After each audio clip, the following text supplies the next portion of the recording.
So banyak di antara kita yang ketika kurikulum berubah, ngapain sih berubah lagi? No, Bapak Ibu mohon maaf. Karena dunia terus berubah, maka kurikulum juga harus menyesuaikan. Kalau nggak diubah Bapak Ibu, mohon maaf, level siswa kita, levelnya mungkin hanya di 3R. Reading, writing, gitu, arithmetic, hanya di level itu. Sedangkan tantangan kita hari ini, 4C ya, bahkan 5C, apa saja? Creative thinking, critical thinking, collaboration, communication, dan karakter. Ya, life has changed. Dunia terus berubah. The world is changing very fast. Big will not beat small anymore. It will be the fast beating the slow. Apa itu Bapak Ibu artinya? Bahwa dunia terus berubah. Bukan yang besar mengalahkan yang kecil, tapi yang cepat mengalahkan yang lambat. Jangan sampai kita telat merespon perubahan. Perubahan, kurikulum sudah berubah, ayo semangat, jadilah pembelajar sejati, siap untuk kurikulum apapun itu. Karena setiap guru, siapapun itu, berani mengajar, berani belajar. Siapapun kita pun menjadi orang tua, berani mengajar, berani belajar. Jangan sampai siswa kita, anak-anak kita, menjadi miniatur dinosaurus, yang besar dan populer di suatu masa, tapi punah di masa selanjutnya. Jangan sampai anak-anak kita, anak-anak didik kita, juara kelas, matematiknya 100, kimianya 100, bahasa Inggrisnya 100, tapi lulus nganggur.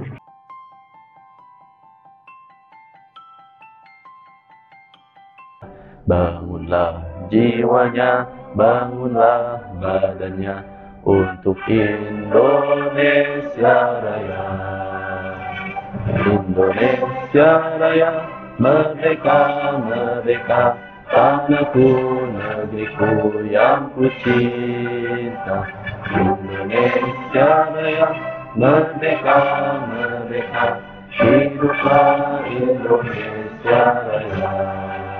Baik, Bapak Ibu dan teman-teman semuanya, di sesi kali ini saya akan menyampaikan materi tentang transformasi pendidikan abad 21, membangun generasi kreatif, unggul, dan berkarakter di era digital. Nah, ini quotes untuk Bapak Ibu semuanya di Hari Anak Nasional tingkat Kabupaten Tangerang ini, buat adik-adik yang ikut acara ini. Jangan pernah bosan untuk terus belajar. Karena mereka yang terus belajar, merekalah pemilik masa depan. Dan mereka yang berhenti belajar, mereka hanyalah pemilik masa lalu. Maka ingat baik-baik, setiap orang-orang sukses hari ini, mereka adalah pembelajar sejati. Dan kalau Anda mau menjadi orang sukses, mulai hari ini, yuk teruslah belajar, tekun, gigih, dan wujudkan cita-cita kita semuanya. Gambarkan dengan satu kata. Tadinya saya mau pakai Mentimeter ya, tapi karena waktunya sangat singkat, jadi kita gaskan aja, kita percepat saja. Siswa adalah laki-laki. Iya, betul sih ya. Ini out of the box banget ya. Anak-anak yang unik, harapan bangsa anak hebat, semangat. Oke, good, penyemangat. Jangan sampai mungkin ada di antara kita Bapak Ibu guru terutama, atau kita sebagai orang tua, ketika ngelihat wajah anak kita aja, langsung ngeselin, capek, ngerengek, minta duit, dan seterusnya. Jangan sampai seperti itu. Kenapa? You are what you think. Kamu adalah apa yang kamu pikirkan. Kalau kita berpikir anak-anak siswa kita itu ngeselin, nyusahin, beneran nyusahin. Tapi kalau kita berpikir anak-anak ini adalah generasi pengubah bangsa, calon presiden, calon jenderal, maka betul, insya Allah mereka akan menjadi seorang jenderal. Anak murid kita yang kita ajarkan adalah generasi penerus, generasi pengubah bangsa Indonesia. Mereka adalah aset terbaik, Bapak Ibu. Mundur sedikit gak? Mereka adalah calon-calon presiden, calon gubernur, bupati, bahkan calon yang menggantikan kita sebagai guru, sebagai dosen, sebagai pembicara. Maka sebelum kita masuk kelas atau di depan kelas, kita bayangkan di hadapan kita mereka adalah calon-calon orang sukses.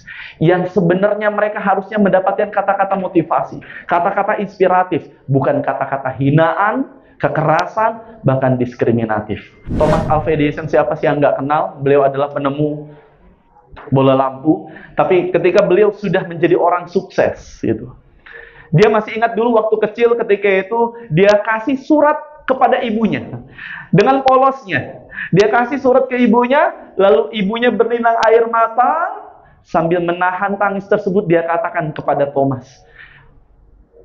Penasaran Thomas itu, Bu, itu surat isinya apa sih? Maka sang ibu mengatakan, nah isinya itu Bapak Ibu bacakan ya. Anak ibu itu jenius. Sekolah ini tidak cukup untuknya dan tidak memiliki guru-guru yang dapat mengajarnya. silakan ibu mengajarnya sendiri. Sang anak Thomas kecil dikeluarkan dari sekolah.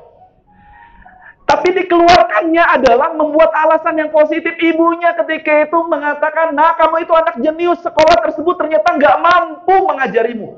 Biar ibu yang mengajari. Maka tahun demi tahun berganti, kemudian sang ibu meninggal. Lalu Thomas Alva Edison pun menjadi orang besar dan terkenal. Dia cari barang-barang peninggalan dulu di rumahnya. Maka terlihat ada satu surat. Lalu dia buka surat tersebut yang pernah dibacakan oleh ibunya. Tapi Bapak Ibu, ternyata surat tersebut berisikan bukan apa yang dibacakan oleh ibunya. Tapi surat tersebut mengatakan, anakmu bodoh dan tidak bisa berpikir. Dia dikeluarkan dari sekolah ini.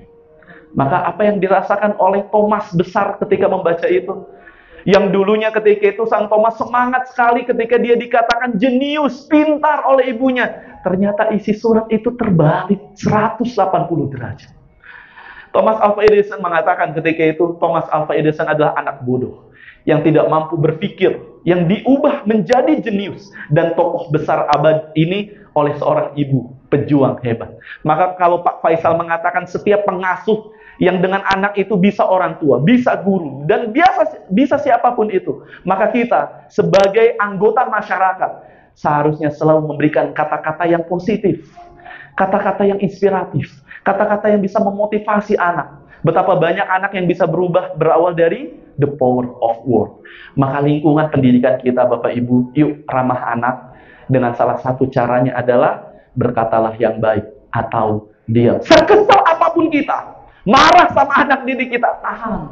La taqdur, jangan marah. Berkatalah yang baik atau diam. Kalaulah sudah terpicut ketika itu kita mengatakan kata-kata yang nggak enak, maka minta maaflah dengan setulusnya.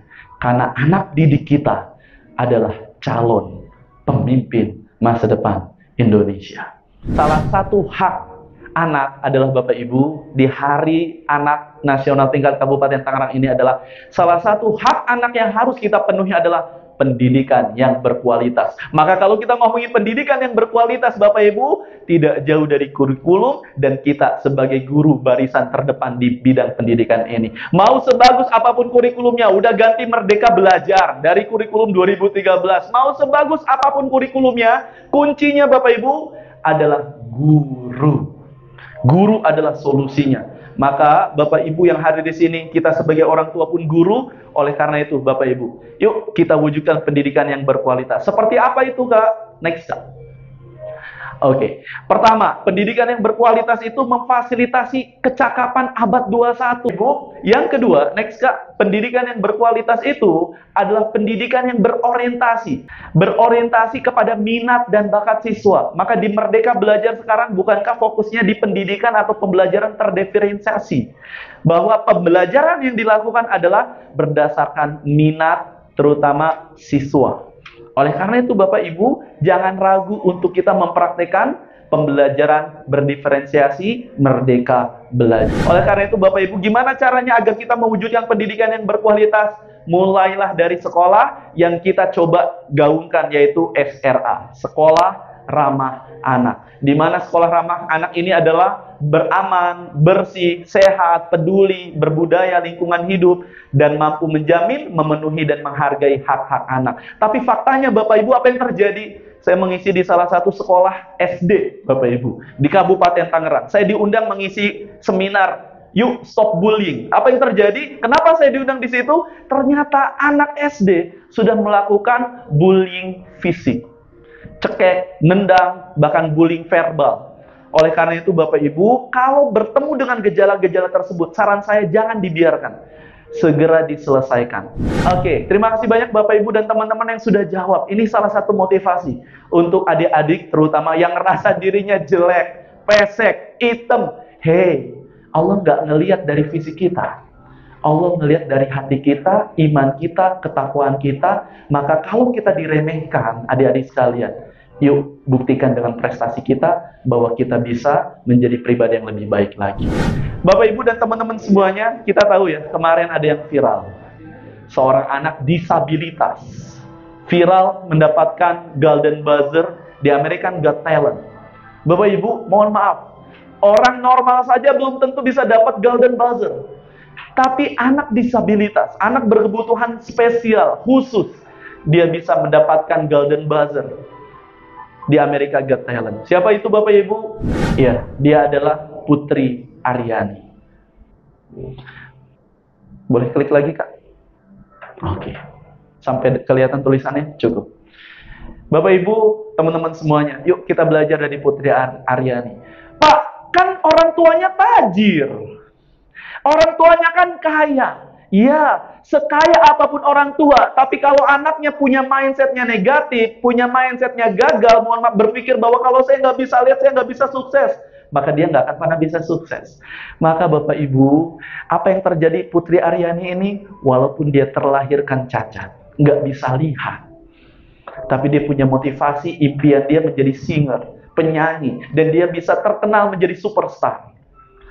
Maka Bapak Ibu, apa yang kita bisa ambil hikmahnya? Pendidikan yang berkualitas itu adalah pendidikan yang bisa tetap mensupport anak-anak kita. Walaupun mereka memiliki keterbatasan. Ketika mereka dapat nilainya jelek, kita nggak langsung bilang, dasar kamu nggak becus. No, nggak seperti itu. Tapi kita kedepankan hal-hal yang positif. Nah, walaupun nilainya kecil, Ibu yakin, Bapak yakin, selama kamu berusaha, kamu bisa dapat nilai yang terbaik. Maka Bapak Ibu, Putri Aryani, kenapa dia bisa sukses? Bisa dapat golden buzzer? Yes, pertama ada dorongan dari dirinya. Tapi yang kedua, support sistemnya luar biasa. Ayah dan ibunya, keluarganya memberikan dukungan yang penuh untuk Putri Aryani. Sampai ketika dia dapat golden buzzer, apa yang terjadi Bapak Ibu? Diundang ketemu sama Mas Menteri Nadiem Makarim. Diundang ketemu sama Pak Presiden Jokowi dan menampilkan bakatnya. Maaf. Kata siapa orang yang cacat nggak bisa berprestasi? Dan kata siapa orang yang disabilitas tidak bisa menjadi orang yang sukses? Bapak Ibu, kita bisa menjadi orang sukses, adik-adik sekalian, kalau kita bisa terus berubah lebih baik lagi, memiliki mindset, grow mindset, dan kita punya support system. Di Hari Anak Nasional tingkat Kabupaten Tangerang ini, coba refleksi diri Bapak Ibu. Bagaimana dengan kata-kata kita yang kita ucapkan kepada anak-anak kita, anak-anak didik kita? Apakah lebih banyak kata-kata positif atau kata-kata negatif? Coba refleksi sikap kita Bapak Ibu. Jangan-jangan selama ini kita lebih banyak membuat anak kita jatuh, direndahkan oleh diri kita sendiri, bukan kita dukung. Betapa banyak di antara kita yang ketika kurikulum berubah, ngapain sih berubah lagi? No, Bapak Ibu mohon maaf. Karena dunia terus berubah, maka kurikulum juga harus menyesuaikan. Kalau nggak diubah Bapak Ibu, mohon maaf, level siswa kita, levelnya mungkin hanya di 3R. Reading, writing, gitu, arithmetic, hanya di level itu. Sedangkan tantangan kita hari ini, 4C ya, bahkan 5C, apa saja? Creative thinking, critical thinking, collaboration, communication, dan karakter. Maka pantas kita harus bertransformasi Bapak Ibu dan teman-teman semuanya. Bapak Ibu, kita sudah masuk eranya revolusi industri 4.0. Next Kak, di mana Bapak Ibu 10 tahun mendatang pekerjaan yang rutin itu akan hilang Bapak Ibu. Bahkan di Kabupaten Tangerang, percontohan ya Bapak Ibu, sekolah siapa saja yang akan sekolah hibrid? Nah, beberapa sekolah negeri akan jadikan sekolah hibrid, bukan? Kenapa? Karena ya, life has changed. Dunia terus berubah. The world is changing very fast. Big will not beat small anymore. It will be the fast beating the slow. Apa itu Bapak Ibu artinya? Bahwa dunia terus berubah.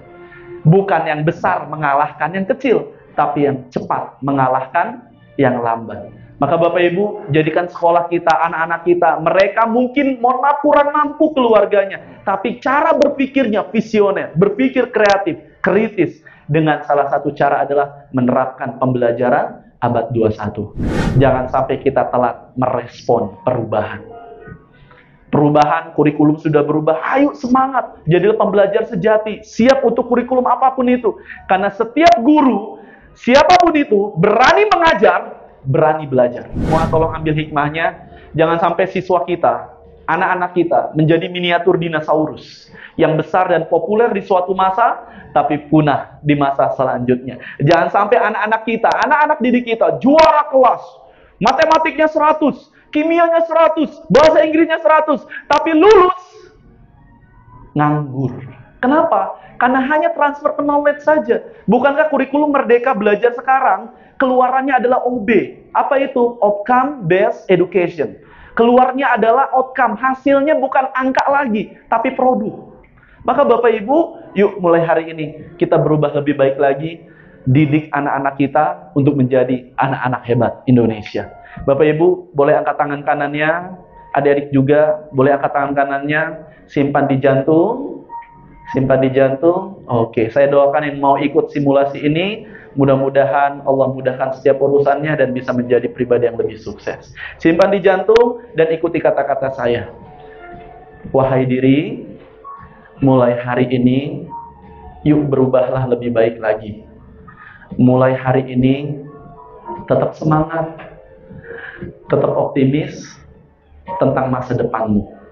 Mulai hari ini, berubahlah lebih baik lagi, pantang menyerah, semangat belajar, terus belajar, dan hadapi setiap rintangan dengan terus berikhtiar, sabar, dan tawakal. Mulai hari ini, yuk berubahlah lebih baik lagi, menjadi pribadi yang baru, mendidik anak, menjadi anak yang tangguh, menjadi anak yang hebat, berprestasi, membanggakan kedua orang tua. Amin.